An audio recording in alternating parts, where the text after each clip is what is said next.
What nonsense Allu Arjun and Allu Aravind is talking. How dare. పై నుంచి black mailing. మేము వెళ్ళిపోతాము. వెళ్ళిపో. మీ తాతకు రాసిచ్చిన ల్యాండ్ అండి ఆ జూబ్లీ హిల్స్లో, ఆ ఫిలిం నగర్లో మీకున్న ప్రాపర్టీస్, ఆహా ప్రాపర్టీస్ అన్ని తెలంగాణ గవర్నమెంట్కి అప్పచెప్పురి. మీకు ఎందుకంటే అవి ఉట్టి పుణ్యానికి ఇచ్చారు. ఆ రోజు ఫిలిం ఇండస్ట్రీ పెడతామని 3 తరాలు ఎంజాయ్ చేశారు. తెలంగాణ ప్రజల సొమ్ముతోటి మీరు, వాళ్ళ రక్త మాంసాలతోటి మీరు హీరోలు అయ్యారు. ఇవాళ ఒక మహిళ చనిపోయింది అని చెప్పి పోలీసులు కేసులు పెడితే నేను వెళ్ళిపోతాను బ్లాక్మెయిల్ చేస్తావా? అంటే నువ్వు చంపటము అంటే ఆయన డైరెక్టే చంపలేదు, కానీ అక్కడ అతను రావడంతో మరణం జరిగింది. అది కోర్టు నిర్ణయిస్తుంది. ఆ ప్రాసెస్లో ఎఫ్ఐఆర్ అయింది, అతన్ని అరెస్ట్ చేశారు. అంత మటుకే నేను నేషనల్ అవార్డుని నన్ను అరెస్ట్ చేయొద్దు అని ప్రతిపక్ష నాయకుని కొడుకుతోటి, వర్కింగ్ ప్రెసిడెంట్ ఆఫ్ బీఆర్ఎస్ తోటి కుమ్మాయి కైగి ట్విట్ పెట్టించుకుంటావు. ఇక్కడ హరీష్ రావు తోటేమో చెప్పించుకుంటావు. అల్లు అరవింద్ని, అల్లు అర్జున్ ఫ్యామిలీని టార్గెట్ చేస్తే రేవంత్ రెడ్డి ఇక మనకి పుట్టగతులు ఉండవు, తెలంగాణలో సినిమా ఇండస్ట్రీ ఉండదు, ఇక ఎవడు తెలంగాణ 4.5 ప్రజలు అడకదింటారు అన్నట్టు మాట్లాడుతున్నాడు. అంటే సినిమా ఇండస్ట్రీ ఇలా బంద్ అయితే బతకలేమా? What nonsense is talking. కాబట్టి వాడు వెళ్ళిపోతా అంటే పొమ్మనండి. బాలీవుడ్కి పోతాడా, చెన్నైకి పోతాడా? వాళ్ళు వచ్చిన చెన్నై, ఇదంతా చెన్నై బ్యాచ్, సాంబార్ బ్యాచ్. వాళ్ళు బాంబేకి పోతే కూడా అదే అంటారు, లుంగీ బ్యాచ్, సాంబార్ బ్యాచ్, ఈ భద్రాస్ బ్యాచ్ అంటారు. కాబట్టి వాళ్ళు హైదరాబాద్ బ్యాండ్ని వాడుకుంటున్నారు. వాళ్ళు వెళ్ళిపోతే నో ప్రాబ్లం. ఇప్పుడు ఆయన దిల్ రాజు గారు ఉన్నారు, ఆయన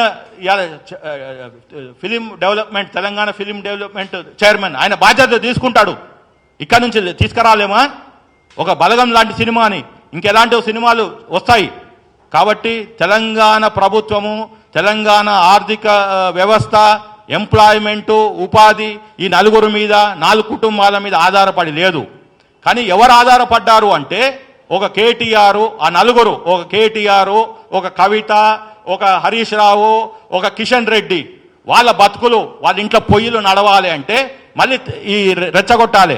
అమాయకమైన ఓయూ జేఏసీ ముసుగులో ఎవరినో గుండాలను పంపించి, నిజంగా ఓయూసీ వాళ్ళు అయితే చెప్తున్నాను, ఆ రోజు ఉద్యమంలో టచ్ చేశారా వీళ్ళని? ఒక మోహన్ బాబునో 2-3 టచ్ చేశారు. ఎందుకంటే వాళ్ళు ఈ కేటీఆర్ అన్నారు, నీ నాలుకో కోస్తా, ముక్కు కోస్తా అని. ఈ సిగ్గులేని వదలు మళ్ళీ వాళ్ళెంబడే తిరిగారు 10 సంవత్సరాలు.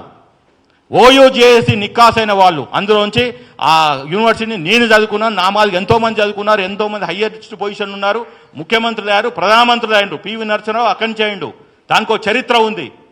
ఈ 4 బ్యాచ్ ఎవరైతే నేను చెప్పానో, హరీష్ రావు, కేటీఆర్, కేసీఆర్ కూడా, ప్లస్ ఈ కల్వకుంట్ల కవిత, ప్లస్ ఎవరు కిషన్ రెడ్డి, ఓయూలో ఎన్నడూ వాళ్ళు చదువుకోలేదు. వాళ్ళు ఎన్నడూ చదువుకోలేదు. They are not part and parcel of OU students. నేను క్లియర్గా చెప్తున్నా, కాదని చెప్పమనండి, నాకు నోటీసులు పంపించనండి, కోర్టులో చూసుకుంటా. కాబట్టి వాళ్ళు ఈ రేవంత్ రెడ్డి ఏదైతే వాళ్ళు ఇప్పటిదానికి చేసిన ఈ బ్లాక్ ఛానల్ అరేంజ్మెంట్స్ విత్ కేంద్ర ప్రభుత్వము, ఈ ప్రెసిడెంట్ రూల్ పెడతామని ఆ థాట్ ప్రాసెస్ బంద్ చేయరి. లేకుంటే మళ్ళీ మేము ప్రెస్ మీట్లు పెడతాము. నేను ఇంకా నా దగ్గర సమాచారం ఉంది, అది ఇప్పుడు నేను రివీల్ చేస్తలేను. నేను అంచెలంచెలుగా ఫేజ్ వైజ్గా చేస్తాను. ఇవాళ ఓన్లీ వార్నింగ్ ఇచ్చేది ఈ ప్రతిపక్ష నాయకులు, ద సోకాల్డ్ ప్రతిపక్ష నాయకులకి, మీరు వచ్చి అసెంబ్లీ అటెండ్ కండి. కేసీఆర్ గారు ఫామ్ హౌస్లో కూర్చొని మోడీ గారితో మాట్లాడుకొని, అమిత్ షా తోటి మాట్లాడుకొని, ఈ ఆంధ్ర వాళ్ళతోటి మాట్లాడుకొని, మీ గురువు గారైన చంద్రబాబు తోటి మాట్లాడుకొని ఈ రేవంత్ ప్రభుత్వాన్ని ఎట్లా కూల్చేయాలని ఇలాంటి మైండ్కి మీరు పదును పెట్టకండి. మీకు 75 సంవత్సరాలు వచ్చినాయి, కాలో చెయ్యో ఇరిగిపోయినట్టు ఆ రోజు ఏదో మీరు స్టంట్ ఆడారు, అది నిజమా వాస్తవమో తెలియదు. You are a stunt master. ఈ స్టంట్ కూడా మీరు ప్లే చేయకండి. ఉన్న కాస్తో కూస్తో గౌరవాన్ని, మీరు రిటైర్డ్ పొలిటీషియన్ అయితే గౌరవం ఉంటుంది. మీకు కొడుకు జైలుకి పోతాడు, ఆల్రెడీ మీ అమ్మాయి బెయిల్ మీద ఉందని చెప్పి తెలంగాణలో ప్రజలతో ఎన్నుకోబడిన ప్రజాపాలనని కనుక మీరు కూలదోస్తాను ఈ ఆంధ్ర వాళ్ళతోటి కలిసి అంటే మాత్రము ఇంకా మీ బీఆర్ఎస్ని గల్లీలో ఎవరిని తిరగనియ్యరు. ఇది క్లియర్గా చెప్తున్నా నేను నాకున్న సమాచారంతో. ఇంకా finally dark side of BRS and BJP, which I am going to expose in another few days. Dark side of BJP and BRS. మిత్రులారా, ఇది ఫిలిం ఇండస్ట్రీని ముందర పెట్టి అల్లు అర్జున్కి ఏదో అయిపోతుంది అని రేవంత్ రెడ్డి గారి మీద బ్లేమ్ గేమ్ చేస్తే మాలాంటి అడ్వకేట్స్, జర్నలిస్టులు, సామాజికవేత్తలు, ఈ తెలంగాణ ద్రోహులు ఎవరైనా సరే పొలిమేర దానికి తరిమి కొడతాం. ఖబర్దార్, ఈ రేవంత్ సర్కార్ని కూలదోయాలని ఆలోచన వస్తేనే ఆ ఆలోచనని, మీలో ఉన్న ఆలోచనని చంపేయటానికే ఈ press meet Srinivas Reddy plus నా పిటిషనర్ సతీష్ కమ్మాల్ పెట్టాడు.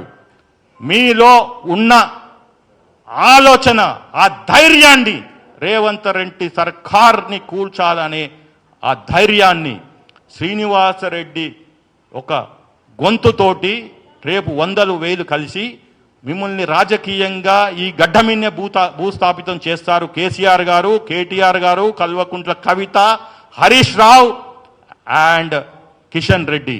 ఇప్పటికైనా చెప్తున్నా, మీరు న్యాయం వైపు ఉండండి. న్యాయము రేవతి గారి వైపు ఉంది, ఆ మహిళ వైపు ఉంది, ఆ బాలుడు వైపు ఉంది. మీరు న్యాయం వైపు ఉంటే మీ రాజకీయ భవిష్యత్తు ఉంటుంది. లేదు ఇలాంటి పిచ్చి పిచ్చి ఆలోచనలు పెట్టుకొని ఇండస్ట్రీ వైపు, ఫిలిం ఇండస్ట్రీ వైపు ఉంటాము, ఆంధ్ర వలసవాదుల వైపు ఉంటాము. అంటే వలసవాదులు అంటే ఓన్లీ ఫిలిం ఇండస్ట్రీలో ఉన్న వాళ్ళం. ఈ issue is between government of Telangana versus Allu Arjun individually. ఇందులో సినిమా ప్రముఖులు కూడా చెప్తున్నాను, మీరు ఎవరు ఇంత తలదూర్చకండి. ఒక్కడే వెళ్ళాడు, I salute to him, Jagapathi Babu, A real hero. ఆ రోజు కూడా జై బోలో తెలంగాణ అనే సినిమాకు తీశాడు. ఇదే వెధవలు సినిమా ఇండస్ట్రీలో ఉన్నవాళ్ళు ఆయనను వెలివేస్తే చెప్పాడు, నేను ఆర్టిస్ట్ని, నా దగ్గరికి ఏ ప్రొడ్యూసర్, ఏ డైరెక్టర్ వచ్చినా నేను సినిమా చేయడం నా ధర్మము. నేను కృష్ణా జిల్లాలో పుట్టిన, హైదరాబాద్ నీళ్ళు తాగిన, నా దగ్గరికి వచ్చిండ్రు, ఇది సబ్జెక్ట్ నచ్చింది, నేను రిమ్యూనరేషన్ తీసుకుంటున్నా, అంత మటుకే చేస్తా అన్నాడు. ఇది ప్రొఫెషనల్ ఆర్టిస్ట్, ఏ జెన్యూన్ పర్సన్. అందుకని నిన్న వెళ్ళాడు. కానీ ఈ వెధవలు తెలంగాణ గడ్డ మీద డబ్బులు చేసుకున్నారు. తెలంగాణలో ఉన్న ప్రతి కుటుంబం నుంచి 10 రూపాయలు, 50 రూపాయలు, 100 రూపాయలు, 1,00,000 రూపాయలు డబ్బులు చేసుకొని వాళ్ళు పైపెచ్చు మేము తెలంగాణ ఏమంటారు కళామ్మ తల్లి బిడ్డలము, ఫ్యాన్స్ లేందే మేము లేవని మాట్లాడే వ్యక్తులు ఇవాళ ఒక ఫ్యాను చావు బతుకుల్లో ఉంటే పోవటానికి మీకు ధైర్యం చాలట్లేదా, లేదా మనసు లేదా, మీరు మానవత్వం లేని మృగాలా అని క్వశ్చన్ చేస్తూ ఫిలిం ఇండస్ట్రీ కూడా వార్నింగ్ ఇస్తున్నా. మీరు సినిమాలు తీసుకోరి, సినిమాలు నడుపుకోరి, అంతేగాని don't dare even to think that to collapse Revanth Reddy government. Thank you very much.